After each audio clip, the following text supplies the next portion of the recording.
What's up guys, and welcome back to another Yu-Gi-Oh video. So in this video we're going to be talking a little bit about Asian English cards, which is a topic I've had a lot of questions about over the years. Pretty much going over the basics of them, how they're different from North American cards, why they exist, and a little bit about the rarity and kind of market value as well. So yeah, without further ado, let's get into what an Asian English card is. To start off with, we have two first edition LOB Hain-Hains. Now one of these is North American and the other one is Asian English. But when you're just looking at them from the front, you could easily think that they're exactly the same card as each other because they have the same text and everything like that. The easiest way to tell that they're not is to flip them over to the back, where you'll see that the North American English copy has that English language TCG logo, and the Asian English copy has the Japanese or OCG logo on the back. I think it's an experience that a lot of collectors have when they're just starting out, that they'll see something like a first edition LOB Blue Eyes near mint on eBay for $250, and they'll also see all of these sold listings for thousands of dollars, so they'll think it's some kind of incredible deal and immediately buy the card. And it's only when they receive it in the mail that they'll see that different logo on the back and start to wonder what's going on, have I bought a fake card, something like that. And that's kind of when they'll discover that Asian English exists. So the truth behind these cards is that they're actually two completely separate cards. They come from different print runs, they're produced in different continents for different audiences. There's pretty much nothing in common between them at all, except for that aesthetic similarity from the front. So the one on the right, the North American Hain-Hain, this comes from the first ever printing of Legend of Blue Eyes White Dragon in the English language, and that was released on March the 8th, 2002. Whereas the one on the left, the Asian English Hain-Hain, is essentially a reprint of that run. It has all of the same cards and all the same card codes, but this is produced for the Asian market, so for countries like Japan, Korea, China, and places like that. And that's why it has that Japanese logo on the back.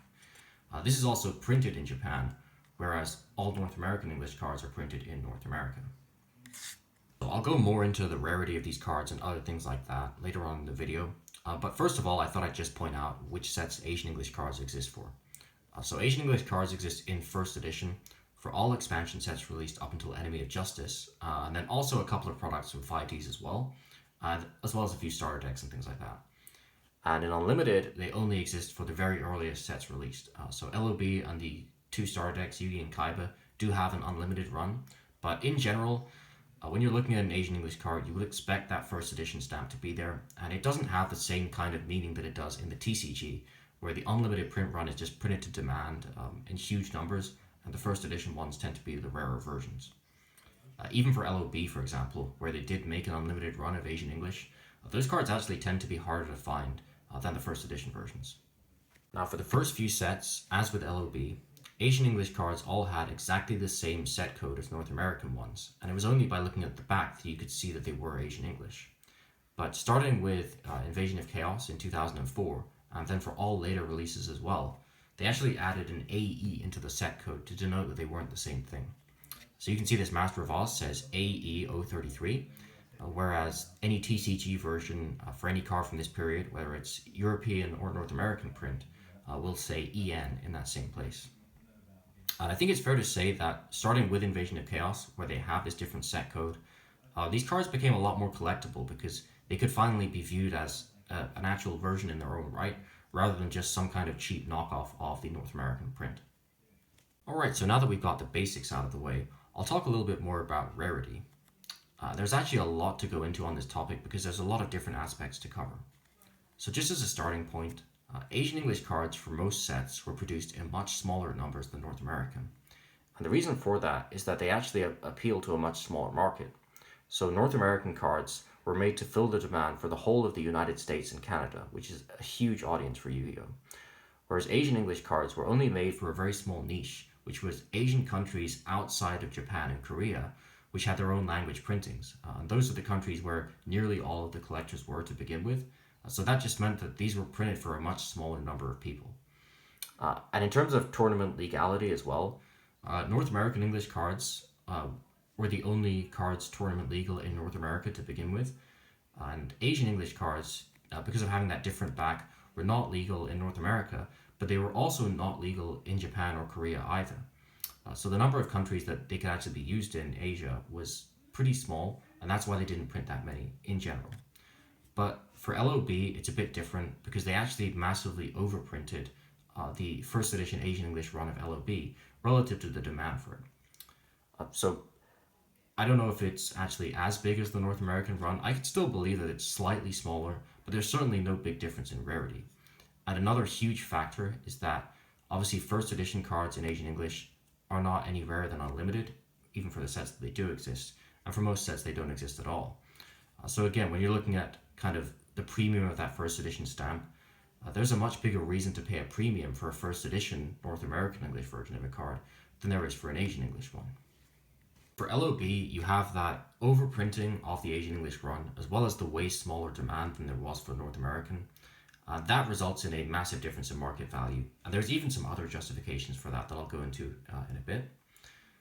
But that price dynamic remains roughly the same even for the other OG sets, where the Asian English version is not as common as it is for LOB, just because the demand for these cards is simply not that high, either from North American or from Japanese collectors. But when you get to GX, the dynamics actually change a lot, and so I'll talk a bit about that now. And now bringing back that Master of Oz Asian English Ultimate Rare I showed you, I'll just put it next to a TCG version for comparison. There's a lot of reasons why collectors actually pay more for Asian English Ultimate Rares than they do for the North American counterparts.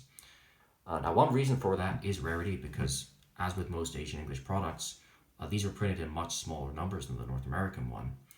But the other reason is that because Asian English cards are produced in Japan, where they had much better quality printing technology, and they put a lot more attention to detail into the printing process for their cards, they actually have much more interesting patterns on the foil of the Ultimate Rares than the North American ones do.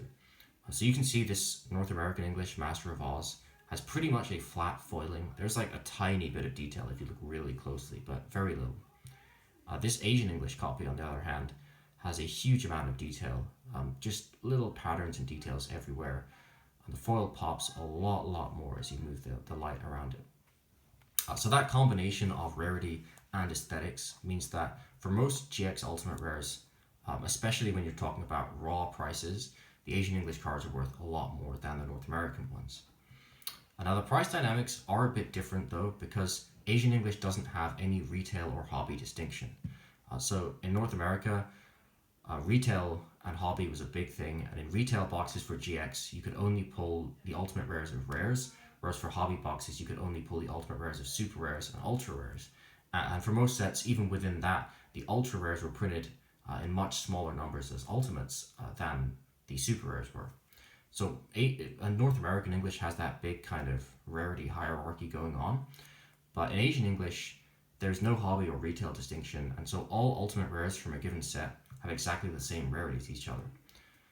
So that means that whereas a lot of retail Ultimates in North America were massively overprinted because they made all of those pre-release cases and everything like that, in Asian English, the retail Ultimate Rares are often actually some of the most sought after rares, Ultimate Rares from a set. So if you look at TLM, in North American English, you would be looking at the most expensive cards being those Ultra Ultimates like Ancient Gear Golem and Flame Wingman.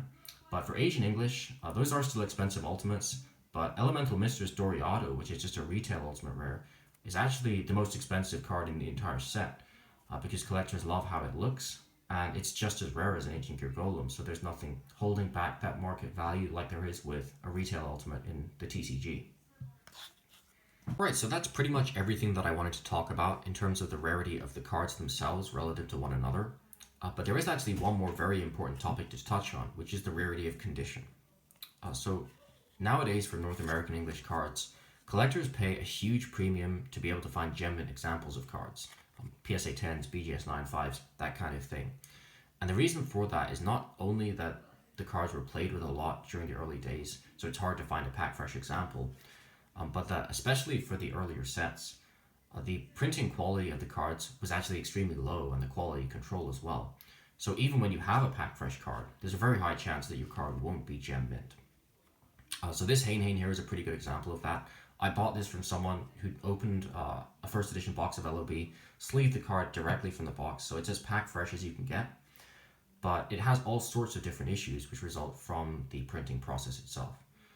So you can see the corners right away. They're pretty good, but the shape is a bit different on all of them, and especially the left corners are cut a little bit too square compared to how they should be cut.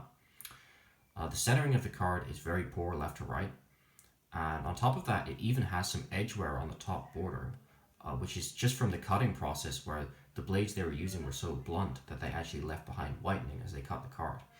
Now, aside from that, you can see the card is very clean on both sides.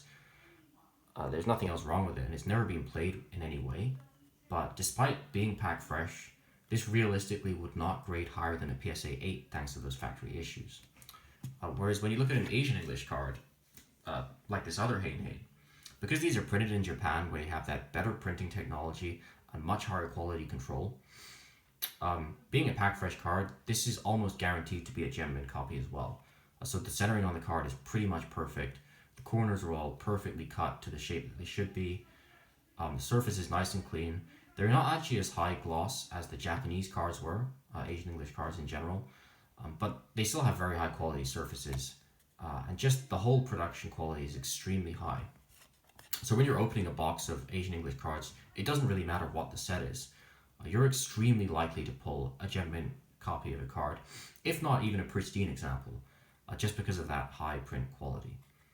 What that means when you're looking at, again, the market value of graded gem mint copies is that there's a lot less justification for paying a premium on any kind of Asian English card for a gem mint 10 than there is on a North American one. I think that's something which collectors in Japan have already kind of realized, because very few collectors in Japan collect graded copies of cards like this. But I think it's something which is important for a lot of people in the TCG market to realize, is that you can't think of the same kind of premium on these Asian English cards for gem mint examples as you can for North American copies, just because of that huge difference in the rarity of the condition, setting aside the rarity of the card altogether. And with that said, that brings us to the end of this video. So I hope you guys enjoyed the video. If you did, please do leave a thumbs up and subscribe to the channel. There is still more that I could talk about in terms of Asian English cards and the printing differences between them, especially for LOB. But I figured this would be a pretty good point to finish for an introductory video, because the main point of this video was just to give an idea of what Asian English cards are, and then the rarity relative to North American. So if you guys have any suggestions for future content, or if you want to see more videos about Asian English cards, just put them down in the comments below. And aside from that, this is Schlost signing out, and I hope you all have a great day.